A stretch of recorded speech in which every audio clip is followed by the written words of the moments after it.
can't solve this problem.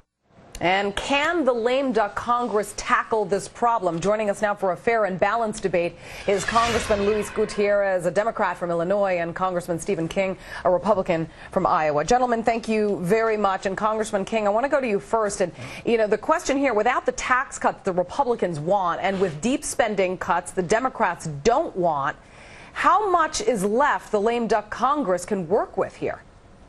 There isn't much the lame duck Congress can do with regard to deep cuts because we have a Pelosi-run Congress yet. But we can take the current tax structure and make it permanent, and we should do that across the board so there's certainty for the business community out there that are making investments. They've been hanging in the balance here for too long. There wasn't enough courage on the part of the Pelosi Congress to hold a vote before the election. There may be after the election, but I'm hopeful that we're able to make them all permanent, including the estate tax, so that people can look forward 4 or 5 or more years and make their spending plans, their investment plans. That'll help the jobs in America. Congressman Gutierrez, do you think Americans will be able to look forward 4 or 5 years and feel comfortable with what Congress will decide on this week? I certainly hope so. But I'm not encouraged when I hear the incoming or presumptive majority leader in the Senate, Mitch McConnell, say that the first priority of the Senate is to deny Barack Obama's second term. I don't think that kind of language and those kinds of proposals serve the American people. That's politics. That's not public service. I don't think it serves us well when Mr. Issa, the incoming government oversight committee chairman, says he's going to have 7 hearings and investigate, and then says that Barack Obama is the most corrupt president in the history of the United States. That doesn't bode well for people from different parties coming together, sitting at a table, and doing what's best for the American people when the party that now is going to be in charge is saying their priority is to stop Democrats from being successful.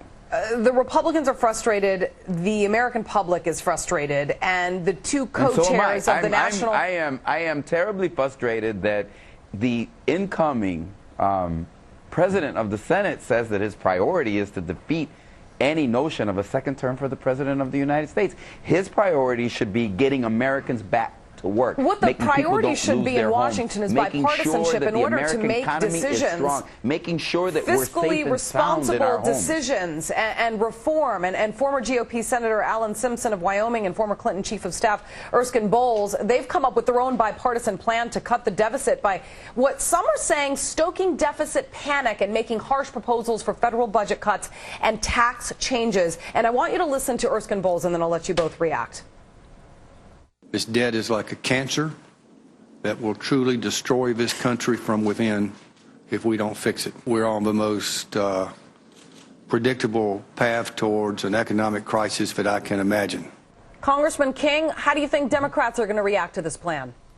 Well, I think Democrats are going to come down on the side of we can't touch entitlements, and just as we heard, Republicans will come down on the side of that we can't raise taxes. So, but the first thing we have to have is an economic cycle and an economic investment and growth in this economy. If we don't have a growing economy, we can't fix this. It's spiraling downwards. So that's step one. And second is the commission. It looks like this is an opinion, but the commission's report is due out in about a month, and we're not bound by that or guided by that. I want to see something that's truly transformative. I want to actually go down into this and talk about eliminating the IRS and going to a national sales tax where we can actually stimulate our economy and have a future that's there for our children and our grandchildren. That's the only proposal out there that's transformative, that fixes everything that anybody's tax proposal fixes that is good. It does them all. It does them all better. And that's not just me. Economists don't disagree on that, but they say you have a political problem because everybody is protecting their own ballywhack, their own constituency base, and I'm trying to project a policy here that can actually lay this foundation down and take us to a destiny of America that has a dynamic economy that fixes everything that's wrong with our economy, does it all in one bill, and we need a legitimate national debate on a national sales tax, the fair tax. Congressman Gutierrez, at a news conference in Seoul, South Korea on Thursday, President Obama maintained silence about the particulars of the draft deficit reduction plan that the commission chairmen have have proposed, but he did seem to reach across party lines. And I want your reaction on the following quote. The only way to make those tough choices historically has been if both parties are willing to move forward together. And so before anybody starts shooting down proposals, I think we need to listen. We need to gather up all the facts. I think we have to be straight with the American people. Sure. Are you worried, or Democrats worried, perhaps, that their once liberal president is becoming moderate for the duration of his presidency in order to get reelected, as you say, many don't want to see? Yeah, I think we shouldn't try to characterize. I think my friend from Iowa says, let's do it all in one bill, is just utter nonsense. We cannot fix this in one bill. This is going to take a lot of rolling up of our sleeves and seriousness to get to the bottom. I think the President of the United States has said kind of what the Republicans are saying. They're saying, you know, we're going to reform the Congress of the United States and make sure everybody has time to read those bills before they vote on them, so that the American people can know everything that's going on in the Congress of the United States. But don't you think the president is backtracking just a bit when it comes to taxes? And you know something? That's correct. Yet we have Mr. King on this program denigrating a proposal that he has yet to read. Luis, you accuse me of uttering nonsense, and you accuse us of being partisan. We'll figure it out. When you're making a partisan argument constantly. Congressman King, I want you to react. This is the Republican Party once again. I didn't interrupt Mr. King, yet he had to interrupt me. That's what we're going to find more of. Partisanship, partisanship, partisanship. Let's read the proposal as the president has indicated, so that we can do good work for the American people. Instead of trying to figure out who can come ahead politically, let's have the American people come first, not our political parties. All right, Congressman King, I'm going to let you react, and then I'd like you to touch on the question that I didn't get answered, and that is the president, who has been kind of retracting. We have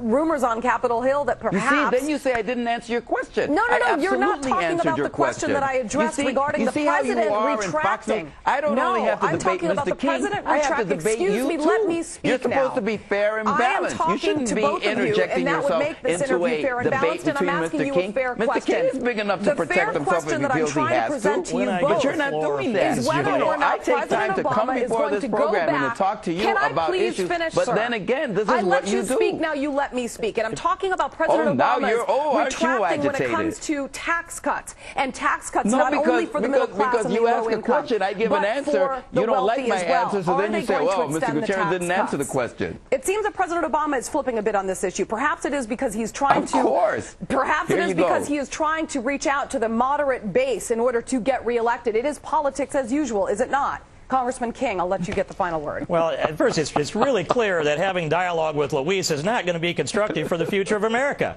And I'm going to be nice about this, but I'm not going to engage in the argument because it's futile and it's useless and it's based without, there's no substantive base. However, I think the president has indicated that he is willing to have discussions about the extension of the current tax structure. I'm hopeful that that's a sense of tone that we will see in the new 112th Congress. I'm going to work in a constructive fashion, and I'm going to put forward logical solutions. And if anybody wants to accuse me of not putting those things forward or not having a debate, it's just not going to hold up. We're going to do constructive things. We're going to run this Congress in a fashion that it hasn't been in the last about 2.5 years, so that the voice of the people can be heard through this constitutional Republican structure hope so. that is defined in our Constitution and required actually by the Constitution, Julie. All right. There you go. Congressman Gutierrez and Congressman King, thank you very much. Thank you.